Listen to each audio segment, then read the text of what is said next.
Salut la team Maurice! Alors on va profiter de ce super spot où il fait vraiment chaud pour vous parler de notre frigo. Notre vieux frigo Trimixte, c'est comme Maurice, notre véhicule, il a 34 ans. On a eu quelques soucis avec ce frigo, on a pensé à le changer, mais on a trouvé d'autres solutions pour prolonger sa durée de vie. Changer le frigo, c'est un sacré budget. Et s'il est encastré comme le nôtre, il faut en plus en trouver un avec une taille qui corresponde, ce qui n'est pas évident. Si en plus on veut passer à un frigo à compression, il faut aussi redimensionner l'autonomie des batteries, ce qui plombe encore plus le budget. Alors pourquoi ne pas le rénover? Est-ce que ça fonctionne? On a testé différentes techniques et voici notre bilan. Notre frigo Electrolux Caravan RM275 ne se fabrique plus. C'est un frigo Trimix qui fonctionne par absorption, grâce à une réaction chimique obtenue en chauffant une solution, généralement à base d'ammoniac. Il est silencieux et il peut fonctionner avec 3 sources d'énergie, le gaz, butane ou propane, le 12 volts et le 220 volts. Le 12 volts produit très peu de froid et sert surtout à entretenir la réaction chimique pendant la route.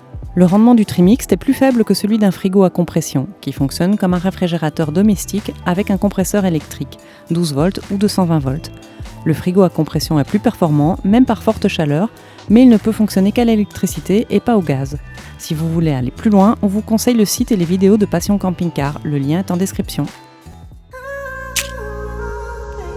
Notre frigo fonctionnait bien une fois branché sur le secteur, mais il avait du mal au gaz, même si la flamme était bien bleue.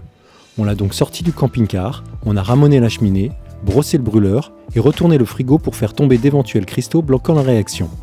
On a alterné le sens au bas du frigo plusieurs fois par séance de 12 heures.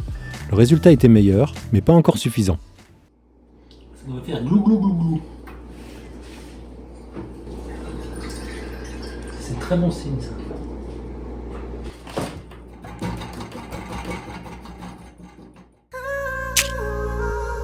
Alors on a amélioré le fonctionnement en ajoutant une grille supplémentaire pour la ventilation et l'entretien. Ensuite, on a installé un ventilateur 12 volts en cas de forte chaleur. Le positionnement est très important, mal placé, il peut être contre-productif. Et on a ajouté un isolant dans la partie basse de la cheminée pour améliorer l'échange thermique. Pour plus de sécurité, on a préféré prendre un isolant anti-feu. Pour contrôler le tout, on a ajouté un thermomètre digital à l'extérieur. Même s'il faut percer l'isolant pour positionner la sonde à l'intérieur, cette indication permet d'agir rapidement sans ouvrir le frigo et donc sans le réchauffer. Mais ne faites pas comme moi, pour avoir une température plus réaliste, il faut mettre toute la sonde à l'intérieur et pas seulement l'extrémité. Comme on n'a pas la température exacte, on a dû ajouter 2 petits thermomètres à l'intérieur pour comparer la température entre le haut et le bas du frigo, car il y a une différence notable. Toutes ces améliorations ont bien fonctionné, mais ce n'était toujours pas suffisant. On a donc ajouté un disjoncteur qui nous sert de protection et d'interrupteur pour pouvoir brancher le frigo sur notre convertisseur 220 volts en journée quand il y a du soleil, grâce aux panneaux solaires, ou quand on roule, grâce à l'alternateur. À l'arrêt ou sans énergie solaire, on repasse au gaz, car nos batteries ne tiendraient que quelques heures. La consommation est d'environ 160 watts. Résultat, on a vu une vraie différence même par forte chaleur. On utilise des blocs réfrigérants qu'on met dans le freezer la nuit quand il fait plus frais, puis qu'on descend dans le frigo au plus fort de la chaleur pour lui donner un petit coup de main.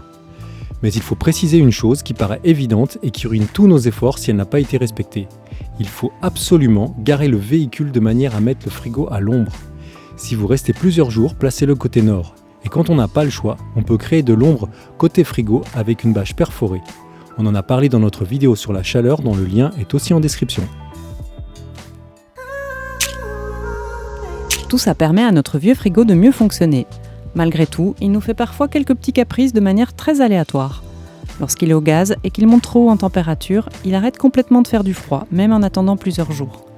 La solution qu'on a trouvée, changer de source d'énergie. On ne sait pas pourquoi ça fonctionne, mais ça marche. 2 ou 3 heures au 230 et il refonctionne parfaitement au gaz. Pour nous, clairement oui.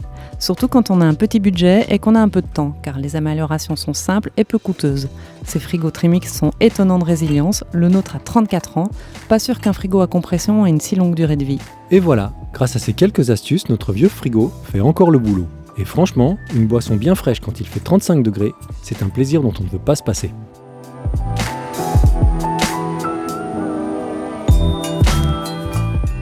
Si ce retour d'expérience vous a été utile, laissez-nous un petit commentaire et un petit pouce. À bientôt sur la chaîne.